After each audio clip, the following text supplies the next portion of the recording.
ಮ್, ಮನಸ್ಸಿನ ಬಗ್ಗೆ ತಿಳ್ಕೊಬೇಕು ಅಂದರೆ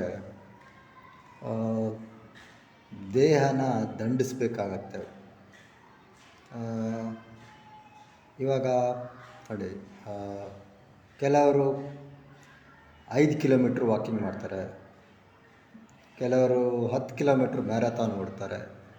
ಅಂದರೆ 10 ಕಿಲೋಮೀಟ್ರ್ ಮ್ಯಾರಥಾನ್ ಅಂದರೆ 42 ಕಿಲೋಮೀಟ್ರು. ಹಾಫ್ ಮ್ಯಾರಥಾನ್ ಅಂದರೆ 21 ಕಿಲೋಮೀಟ್ರ್ ಆಗುತ್ತೆ.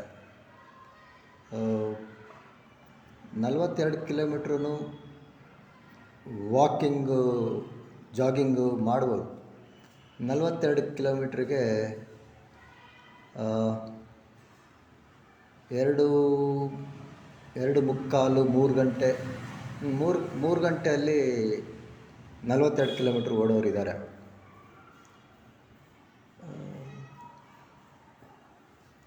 ನಾನು ಒಂದು ಸಲ 5 ಕಿಲೋಮೀಟ್ರು ಇದು ಮಾಡಿದೆ, 5K ರನ್ನು. 5 ಕಿಲೋಮೀಟ್ರು 34 ನಿಮಿಷದಲ್ಲಿ ನಾವು ಓಡಿದ್ದೆ. 5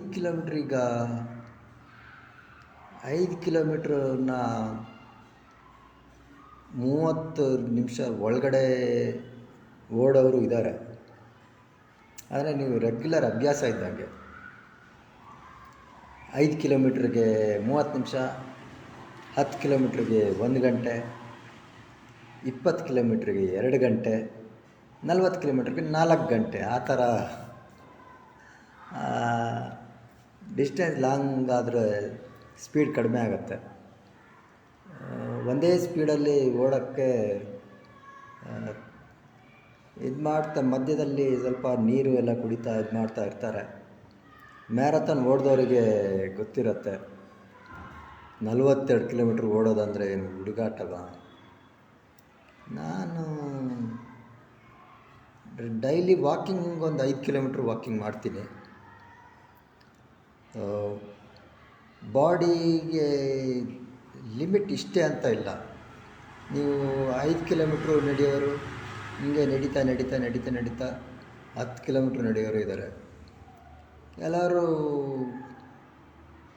ಪಾದಯಾತ್ರೆ ಮಾಡೋರು ಭಕ್ತಿ ಇದರಿಂದ 100-150 ಕಿಲೋಮೀಟ್ರು, 200 ಕಿಲೋಮೀಟ್ರು ಎಲ್ಲ ನಡೆಯೋರು ಇದ್ದಾರೆ. ಅಂದರೆ ದಿನಕ್ಕೊಂದು 40-50 ಕಿಲೋಮೀಟ್ರ್ ನಡೀತಾರೆ, ಆಮೇಲೆ ರೆಸ್ಟ್ ತೊಗೊಳ್ತಾರೆ. ಮತ್ತು ಇನ್ನೊಂದು ದಿನ ಒಂದು 50 ಕಿಲೋಮೀಟ್ರು, ದಿನಕ್ಕೊಂದು 40-50 ಕಿಲೋಮೀಟ್ರು ನಡೆಯೋದು, ಎಲ್ಲೋ ಅಲ್ಲೇ ಎಲ್ಲ ಸ್ಟೇ ಮಾಡೋದು, ಇದೆಲ್ಲ ಮಾಡ್ತಾರೆ. ಆ ಭಕ್ತಿ ಇದರಲ್ಲಿರೋರಿಗೆ ದೇಹನ ದಂಡಿಸ್ತಾ, ಅದು ದೇಹ ದಂಡಿಸೋದು ಅದು ಭಕ್ತಿಗಾಗಿ ದೇಹನ ದಂಡಿಸ್ತಾ ಇರ್ತಾರೆ. ಸೊ ದೇಹನ ದಂಡಿಸ್ಬೇಕಾಗತ್ತೆ ಮನಸ್ಸಿನ ಬಗ್ಗೆ ತಿಳ್ಕೊಬೇಕು ಅಂದರೆ. ಸೊ ದೇಹ